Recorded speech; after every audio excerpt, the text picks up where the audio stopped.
Halo, Anda masih menyaksikan Liputan 6 Daerah Jawa Timur. Saudara, penyidik Kejaksaan Negeri Kota Malang menggeledah rumah tersangka korupsi dana UMKM senilai 2,6 miliar rupiah. Petugas menyita 2 unit rumah dan tanah milik tersangka.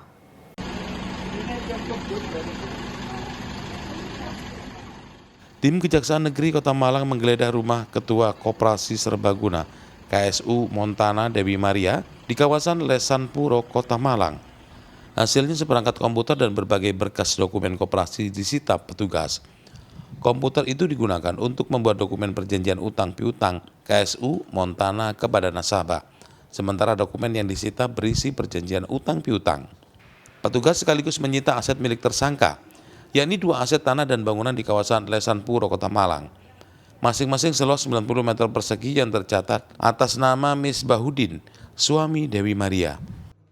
Tindakan penyitaan ini kami lakukan sebagai upaya untuk mengembalikan kerugian keuangan negara yang dialami dari perkara Montana ini. Jadi kerugiannya sekitar 2,6 miliar. Sementara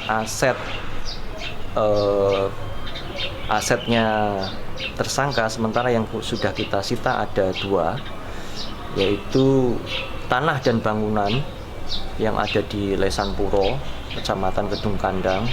Itu di sana ada 2 sertifikat. Jadi sementara ada 2 tanah dan bangunan.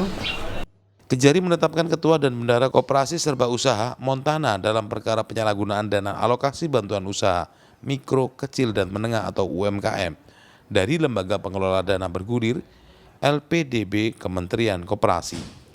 Dana itu seharusnya disalurkan untuk 200 lebih pelaku UMKM di Kota Malang. Namun keduanya membuat daftar fiktif penerima bantuan senilai 5 miliar rupiah pada tahun 2013 lalu. Dari jumlah itu, sebanyak 2,6 miliar rupiah dana bantuan justru dimasukkan kas KSU Montana. Nur Ramadan melaporkan dari Kota Malang.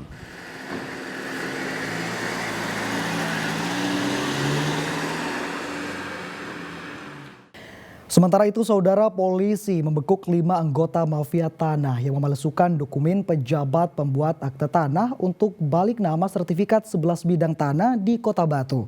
Kelima pelaku meraup keuntungan hampir 1 miliar rupiah. Kelima tersangka masing-masing berinisial EW, HN, SL, NG, dan AL yang semuanya warga Kota Batu. Usai diringkus di tempat berbeda, mereka digiring ke kantor Direktorat Reserse Kriminal Umum Polda Jatim. Mereka diringkus karena memalsukan akte dari sebuah kantor pejabat pembuat akte tanah atau PPAT. Akte palsu itu digunakan untuk kelengkapan syarat administrasi, pengurusan balik nama sertifikat hak milik 11 bidang tanah di Kota Batu. Dari 5 pelaku, 2 diantaranya pegawai Badan Pertanahan Nasional BPN Kota Batu. Dari berbagai akte tanah yang dipalsukan, kelima pelaku memperoleh keuntungan hampir 1 miliar rupiah. Kasus ini terjadi sejak awal tahun 2016 dan baru diketahui pada tahun 2021 oleh pihak kantor PPAT dan pemilik tanah ke Mapolda Jatim. Dipalsukan seolah-olah dikeluarkan oleh kantor PPAT Novitasari Dian Prahrini, sehingga adanya muncul material biaya notaris sebesar 55 juta, dan ini bagi pihak PPAT berpotensi dibebani dalam pajak peralihan.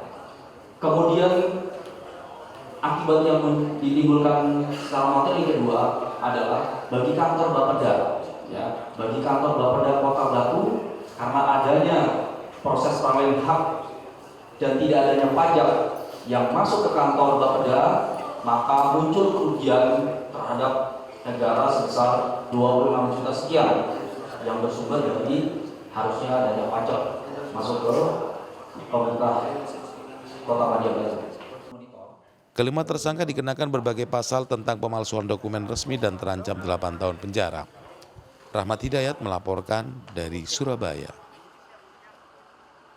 Saudara, polisi menembak maling motor di Bangkalan yang berusaha kabur saat akan ditangkap. Pelaku mengaku sudah mencuri motor sebanyak 6 kali.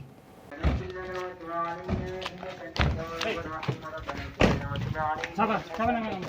Arif, warga Galis Bangkalan, menahan sakit di kakinya usai ditembus timah panas petugas Polres Bangkalan. Polisi terpaksa melumpuhkan pelaku curanmor karena berusaha kabur saat digelandang untuk menunjukkan komplotannya. Pelaku mengaku sudah mencuri 6 kali sepeda motor. Tak hanya sendiri saat beraksi, pelaku juga mengajak 2 rekannya yang lain yang kini masih diburu polisi. Kasus pencurian sepeda motor yang di Galis, dan salah satu tersangkanya ditangkap di Cianjur pada saat melakukan yang bersangkutan ini menjual sapi di Cianjur. Ini lakukan penangkapan oleh tim dari Reskrim Polsek Galis maupun Polres Bangkalan. Kabur ke Cianjur. Salah satunya kabur di Cianjur dan satunya ditangkap di Galis. Ini spesialis sudah. Sebenarnya 3 orang ini. Jadi awalnya mereka bertiga memang dari dulu sudah DPO. Hingga yang satu si inisial M ini sudah keras. Yang duanya ini DPO tapi bersamaan. Pelaku diancam pasal 362 KUHP tentang pencurian dengan ancaman hukuman 5 tahun penjara. Salina Wali melaporkan dari Bangkalan. Saudara, prajurit TNI Angkatan Laut berhasil meledakkan rumah persembunyian teroris. Aksi tersebut sebagai simulasi dari rangkaian upacara pelantikan perwira TNI Angkatan Laut.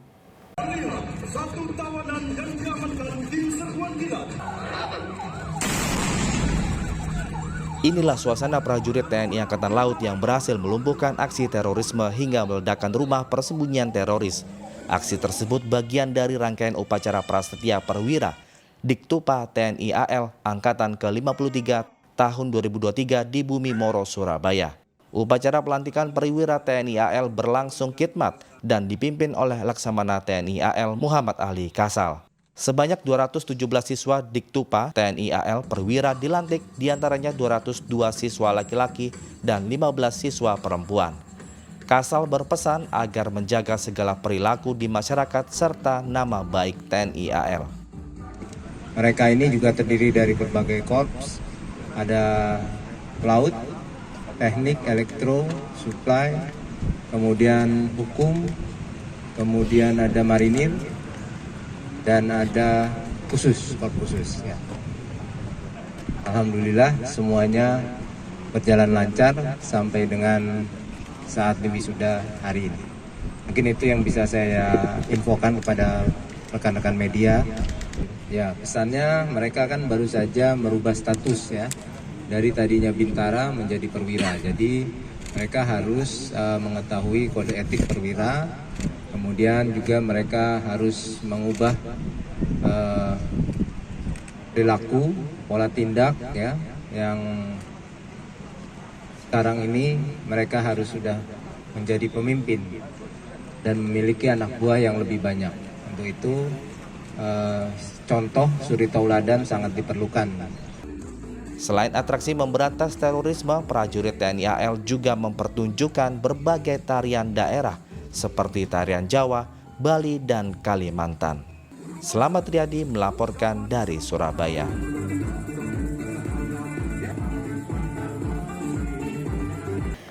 Kita beralih ke informasi lain, saudara. Air sungai yang surut dan dangkal dimanfaatkan para pemasar atau penembak ikan di Mojokerto untuk berburu berbagai jenis ikan air tawar. Mereka bahkan rela berdiri berjam-jam untuk membidik ikan yang muncul ke permukaan air sungai. Anak sungai berantas di Kelurahan Pulau Rejo, Kecamatan Prajurit Kulon, Kota Mojokerto, yang surut akibat musim kemarau panjang, dimanfaatkan puluhan penembak ikan atau pemasar. Mereka membidik ikan sasarannya dari atas jembatan, bahkan di atas pohon yang tumbuh di sekitar sungai. Saat melihat ikan muncul di permukaan air yang dangkal, pelatuk senapan angin ditarik hingga peluru dari jeruji motor meluncur menembus tubuh ikan. Berbagai jenis ikan mereka dapatkan, antara lain ikan mujair, wader, hingga ikan gabus. Untuk mendapatkan satu ekor ikan, para pemasar atau penembak ikan ini betah menunggu berjam-jam di lokasi persembunyiannya. Meski terik matahari sangat panas, mereka sering berburu ikan untuk menyalurkan hobi. Masar. Masar itu apa, Pak? Nembak ikan. Nembak ikan. Berapa orang tadi datang ke sini? 5 orang ya. Memang hobi atau gimana, Pak ini? Hobi ya. Udah dapat berapa ikan, Pak, tadi? Dapat 5. 5. Ikan apa itu? Mujair. Dalam sehari rata-rata satu pemasar bisa mendapat 5 hingga 20 ekor ikan, selain dibawa pulang untuk dimakan bersama keluarga. Ikan hasil buruan juga bisa dijual jika ada warga yang menginginkannya. Dia Eko Purwoto melaporkan dari Mojokerto. Pesona keindahan Black Lava, kawasan Pegunungan Ijen. Informasi selengkapnya akan kami hadirkan untuk Anda sesaat lagi.